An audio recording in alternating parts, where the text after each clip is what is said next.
അപ്പോൾ എന്താണ് കുറേ പേര് ചോദിച്ചൊരു കാര്യമാണ് എന്താണ് നമ്മുടെ യൂട്യൂബ് ചാനലിൽ നമ്മൾ ലിങ്കുകൾ ഡയറക്റ്റായിട്ട് ഇട്ട് കഴിയുമ്പം അത് എങ്ങനെയാണ് കയറി ഡൗൺലോഡ് ചെയ്യേണ്ടത്, അപ്പം നമ്മുടെ മെയിൻ ലിങ്കിലേക്ക് എങ്ങനെയാണ് പോകേണ്ടത്. അപ്പോൾ കുറേ പേർക്ക് അത് ഡൗട്ടുണ്ട്, എറർ വരാറുണ്ട്. അപ്പം ജസ്റ്റ് അതെങ്ങനെയാണ് എടുക്കേണ്ടതെന്നൊരു വീഡിയോ കാണിക്കാമെന്ന് ഓർത്താണ്. അപ്പോൾ എന്താണ് ഇന്ന് നമ്മൾ നേരെ നമ്മുടെ യൂട്യൂബ് ചാനൽ എടുക്കുക. അപ്പോൾ ഞാൻ നോർമലി ലിങ്കുകൾ കൊടുക്കാറുള്ളതിൻ്റെ കമൻറ്റ് ബോക്സിലാണ്, വീഡിയോയുടെ കമൻറ്റ് ബോക്സ്. അപ്പം കമൻറ്റ് ബോക്സ് ഓപ്പൺ ചെയ്യുമ്പോൾ തന്നെ നിങ്ങൾക്ക് ഇവിടെ നിങ്ങളുടെ എന്താണ് ഫസ്റ്റ് കമൻറ്റ് പിൻ ചെയ്തിട്ടുണ്ടായിരിക്കും. അപ്പോൾ അത് നമ്മുടെ ഏതാണ് വാട്സപ്പ് ആണെങ്കിൽ വാട്സപ്പ്, അല്ലെങ്കിൽ ഏതെങ്കിലും ഫയലാണെങ്കിൽ അതിൻ്റെ ലിങ്കുകൾ ഞാനിവിടെ കൊടുക്കുന്നുണ്ട്. അപ്പോൾ നിങ്ങൾ ജസ്റ്റ് നിങ്ങൾക്ക് ഏത് പാക്കേജാണ് വാട്സപ്പ് ആണെങ്കിൽ വേണ്ടതെന്ന് വെച്ചാൽ അതിൽ മാത്രം ഒന്ന് ക്ലിക്ക് ചെയ്താൽ മതി. അപ്പം നിങ്ങൾ വേറൊരു പേജിലേക്ക് റീഡയറക്റ്റ് ആവുന്നതായിരിക്കും. അപ്പം എന്താണ് നമ്മുടെ സബ്സ്ക്രൈബ് ചെയ്യാനുള്ളൊരു പേജിലേക്കാണ് പോകുന്നത്. അപ്പോൾ നിങ്ങൾ യൂട്യൂബ് ചാനൽ സബ്സ്ക്രൈബ് ചെയ്തവരാണെങ്കിലും അല്ലെങ്കിലും നിങ്ങൾ ജസ്റ്റ് ആ ഓപ്പണായി വരുമ്പോൾ ഉള്ളൊരു റെഡ് ബട്ടൺ ഉണ്ട്. അപ്പോൾ സബ്സ്ക്രൈബ് ഓൺ യൂട്യൂബ് എന്നൊരു ബട്ടൺ കാണും. അപ്പം ജസ്റ്റ് അതിലൊന്ന് ക്ലിക്ക് ചെയ്യുക. അപ്പം നിങ്ങൾ നേരെ വീണ്ടും നമ്മുടെ യൂട്യൂബ് ചാനലിലേക്ക് പോകും. അപ്പം നിങ്ങൾ നേരത്തെ അത് ഓപ്പൺ ചെയ്യുമ്പോൾ ജസ്റ്റ് ബ്രൗസറിലൊന്ന് ഓപ്പൺ ചെയ്യട്ടെ. അപ്പം എന്നിട്ട് പിന്നെ നിങ്ങൾ സബ്സ്ക്രൈബ് ചെയ്യാനുള്ളവർ ജസ്റ്റ് സബ്സ്ക്രൈബ് ചെയ്യുക, അല്ലാത്തവർ ജസ്റ്റ്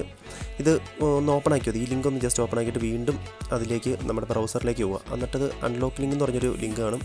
ജസ്റ്റ് അതിൽ നിന്ന് ടാപ്പ് ചെയ്ത് ജസ്റ്റ് അതൊന്ന് ക്ലിക്ക് ചെയ്യുക. അത് ക്ലിക്ക് ചെയ്ത് കഴിയുമ്പോൾ നിങ്ങൾക്ക് സ്ക്രോൾ ഡൗൺ ചെയ്ത് കഴിയുമ്പോൾ നിങ്ങൾക്ക് അവിടെ ചെക്കിംഗ് ബ്രൗസർ എന്ന് പറഞ്ഞൊരു ഓപ്ഷൻ കാണും. അവിടെ നിങ്ങൾ ജസ്റ്റ് കുറച്ച് നേരം വെയിറ്റ് ചെയ്യുക. അപ്പം ജനറേറ്റ് ഫ്രീ ഡൗൺലോഡ് ലിങ്ക് എന്ന് കാണും. അപ്പം അതിൽ ക്ലിക്ക് ചെയ്യുമ്പോഴത്തേനും ഒരു 5 സെക്കൻഡ് നിങ്ങൾക്ക് വെയിറ്റ് ചെയ്യാൻ കാണും. അതിലും ക്ലിക്ക് ചെയ്തിട്ട് ജസ്റ്റ് വെയിറ്റ് ചെയ്യുകയാണെങ്കിൽ ലിങ്ക് ജനറേറ്റഡ് എന്ന് പറഞ്ഞാണ് അവിടെ ജസ്റ്റ് വീണ്ടും ക്ലിക്ക് ചെയ്യുക. അപ്പം വീണ്ടും ഒരു പേജിലേക്ക് പോകും. അവിടെ നിങ്ങൾ വീണ്ടും സ്ക്രോൾ ഡൗൺ ചെയ്യുകയാണെങ്കിൽ നിങ്ങൾക്ക് എന്താണ് ഡൗൺലോഡ് എന്ന് പറഞ്ഞൊരു ഓപ്ഷൻ കാണും. ഡൗൺലോഡ് നൗ, ജസ്റ്റ് അതിൽ ഡൗൺലോഡ് നൗ കൊടുക്കുമ്പോൾ തന്നെ നിങ്ങളുടെ ഓട്ടോമാറ്റിക്കായിട്ട് നിങ്ങൾക്ക് ഒന്നെങ്കിൽ ഒരു പോപ്പ് വരും, അല്ലെങ്കിൽ ഡയറക്റ്റായിട്ട് നിങ്ങളുടെ ഫോണിലേക്ക് ഇത് ഡൗൺലോഡ് ആക്കിയുള്ളൂ. അപ്പം ഇത്രയേ ഉള്ളൂ, സിമ്പിളായിട്ട് ചെയ്യാവുന്നതാണ്. അപ്പം എന്താണ് ഗൈസ്, ഇത്രയേ ഉള്ളൂ നമ്മുടെ ഡൗൺലോഡ് ചെയ്യാനുള്ളൊരു മെത്തേഡ്. അപ്പം നിങ്ങളിതുവരെ ഡൗൺലോഡ് ചെയ്യുന്ന എററൊക്കെ ഉള്ളവരാണെങ്കിൽ ഇതൊക്കെ യൂസ് ചെയ്യുക. അതുപോലെ തന്നെ സബ്സ്ക്രൈബ് ചെയ്യുന്നവരൊക്കെ ഇനി സബ്സ്ക്രൈബ് ചെയ്യുക. Okay guys.